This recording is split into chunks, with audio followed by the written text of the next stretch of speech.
ಇವತ್ತು ದೇವರಿಗೆ ನಾವು ಕೊಡೋದ್ರಿಂದ ದೇವರು ನಮ್ಮ ಜೀವಿತನ ಬ್ಲೆಸ್ ಮಾಡ್ತಾನೆ. ಹಾಗಂತ ನೀವು ಕೊಡ್ಬೇಕಂತಲ್ಲ, ಕಂಡೀಷನ್ ಬಿ ಇಲ್ಲ. ಕೊಡೋದ್ರಿಂದ ಏನಾಗ್ತದೆ? ಸಭೆ ಬೆಳೀತದೆ. ಕೊಡೋದ್ರಿಂದ ಏನಾಗ್ತದೆ? ಚರ್ಚೆ ಅಭಿವೃದ್ಧಿ ಆಗ್ತದೆ. ಕೊಡೋದ್ರಿಂದ ಬಡವರಿಗೆ ಸಹಾಯ ಆಗ್ತದೆ. ಕೊಡೋದ್ರಿಂದ ಸಭೆ ಬಹಳ ಹಂತದಲ್ಲಿ ಬೆಳೀತದೆ. ಕೊಡೋದ್ರಿಂದ ಬೇರೆ ಬೇರೆ ಸ್ಥಳದಲ್ಲಿ ದೇವರ ಸೇವೆಗಳು ಪ್ರಚಾರವಾಗ್ತದೆ, ಸಾಮಾನುಗಳು ಬರ್ತವೆ. ಯಾವುದು ಪ್ರಾಬ್ಲಮ್ಸ್ಗಳು ಸಭೆ ಮೇಲೆ ಇದೆಯೋ ಅದನ್ನ ಪ್ರಾಬ್ಲಮ್ಸ್ ನೀಗುತ್ತದೆ ಒಂದೊಂದೊಂದೊಂದಾಗಿ. ಅದಕ್ಕೆ ಕೊಡುವುದರಿಂದ ಆತನ ಆಲಯ ಬೆಳೀತದೆ. ಕೊಡೋದ್ರಿಂದ ಆತನ ಮಂದಿರವನ್ನು ಉದ್ಭನವಾಗ್ತದೆ. ಆತನ ಮಂದಿರಕ್ಕೆ ಯಾವ ಕೊರತೆಗಳಿರೋದಿಲ್ಲ ಪ್ರಿಯರೇ.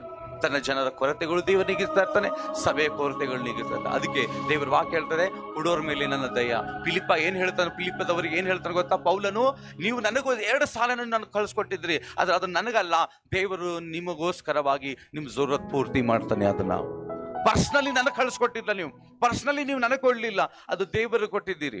ದೇವರು ನಿನ್ನನ್ನು ದುಗುಣವಾಗಿ ವಾಪಸ್ ಕೊಡುತ್ತಾನೆ. ಬಹಳ ಸ್ಪಷ್ಟವಾಗಿ ಆತನ ವಚನ ನಮ್ಮನ್ನು ನೋಡುತ್ತಾರೆ ಪ್ರಿಯರ.